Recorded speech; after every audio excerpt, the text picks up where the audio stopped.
Baik bos, berjumpa lagi dengan saya Asep Topik dari channel Atopik yang membahas seputar pertanian, hortikultura, tanaman-tanaman sayuran dan tanaman palawija yang lainnya. Jadi di sini saya akan membahas sesuai judul, yaitu tips untuk bertani mentimun. Jadi kesalahan-kesalahan yang biasanya banyak petani mentimun dilakukan secara berulang-ulang itu ialah hal yang paling lumrah dan hal yang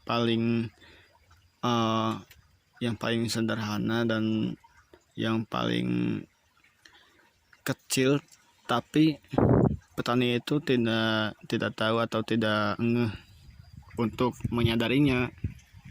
Jadi kan maksudnya dari judul video tadi, sebuah tanaman yang sakit itu terus dipaksa untuk berproduksi. Jadi kan nggak gimana ya, nggak efisien bos.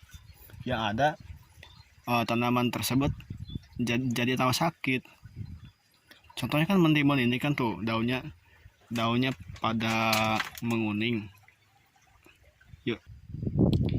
Jadi untuk mentimun ini kan daunnya pada menguning. Kalau orang-orang di sini sebutnya ngeresek atau apalah namanya. Tapi kita periksa di sini ada ulat ya. Ulat tuh, hama ulat. Dan kutu-kutu kecil yang enggak terlihat, bos.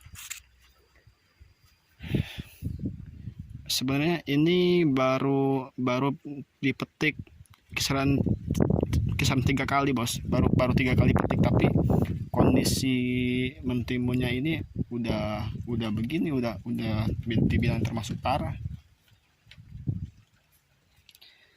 Jadi menurut saya tuh hal yang paling diutamakan atau diperhatikan itu dalam bertani atau dalam menanam apapun, baik cabai, terong, mentimun dan tanaman palawija yang lainnya, itu yang patut diperhatikan tuh yakni kondisi media tanam, bos, atau bedengan.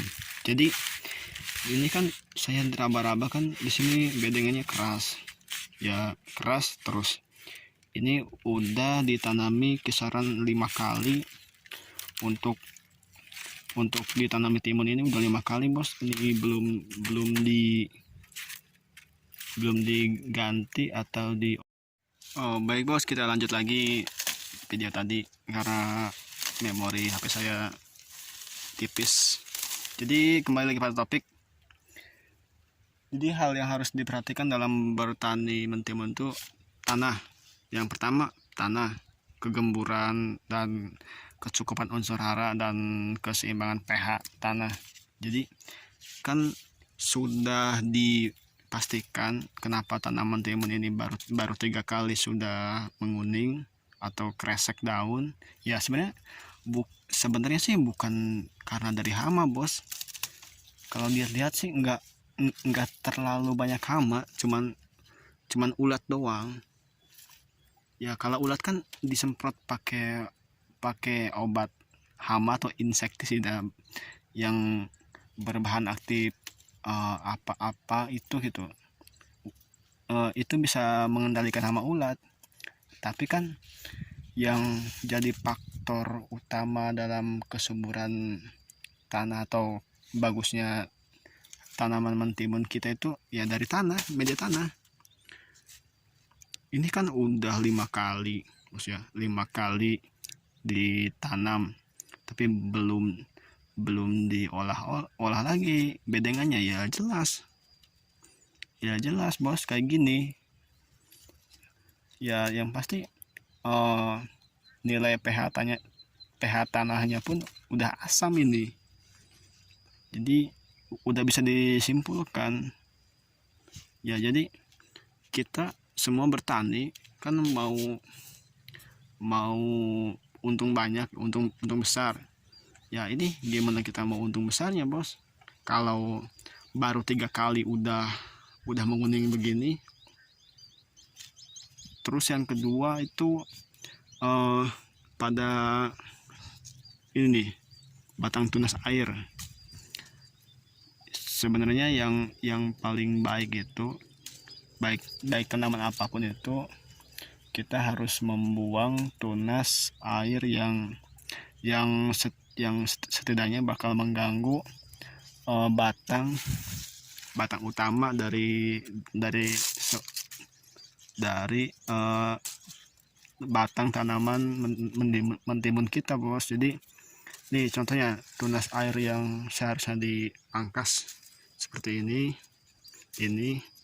Nah ini batang utama ya, jadi seharusnya dipotong ini supaya buah-buah di batang pertama ini bisa tumbuh dengan rata bos. Nah sampai mana tadi ya, gitulah. Jadi intinya mah dalam bertani apapun itu yang perlu diperhatikan tuh tanah, kegemburan tanah, kecukupan unsur hara, dan kandungan pH tanah, keasaman tanah. Ya jadi kan kalau cuman mengandalkan pupuk kocor atau obat hama yang lainnya, ya itu nggak akan membuat tanaman kita subur. Malahan kalau terlalu banyak obat kimia atau obat hama itu insektisida, yang ada ke daun pun akan keras, kaku, dan tidak lembut bos. Tuh ini kaku bos. Seharusnya daun yang gini tuh bisa melewati ukuran telapak tangan saya bos, seharusnya. Dan batangan lanjaran ini seharusnya ketika di petikan pertama itu udah tertutupi oleh tanaman timun ini bos. Ya ini kan belum tidak tertutup sama sekali, bahkan yang ini cenderung hampir tidak tertutup sama sekali, atasnya cuma setengah lancaran doang. Ya gimana kita mau untung besar kalau kondisi tanaman kita kayak gini? Seharusnya satu petak dapat 10 karung, ini mah cuma dapat 2 karung. Coba berapa persen yang susut atau yang hilang? Oke bos, ya saya bukannya bermaksud menggurui atau bagaimana ya untuk petani yang lain. Ya saya cuman mau berbagi, sharing dalam hal bertani hortikultura, baik cabai, timun, paria, terong, dan tanaman sayuran yang lainnya. Ya kita kan bertani kan mau untung, bukan mau rugi. Ya setidaknya yang bener lah kita bertaninya. Kan sebuah tanaman juga makhluk hidup. Ya kalau tanaman kita mau bagus, ya kita harus menuruti karakteristik dari tanaman tersebut, bukan semaunya kita. Ya kalau tanaman pengen dipupuk atau butuh nutrisi, ya kita kasih. Kita harus jeli dalam melihat kondisi tanaman tersebut. Bukannya ini mah kondisi tanaman kita lagi sakit, malah terus dikasih makan, bukannya tambah sembuh malah tambah sakit.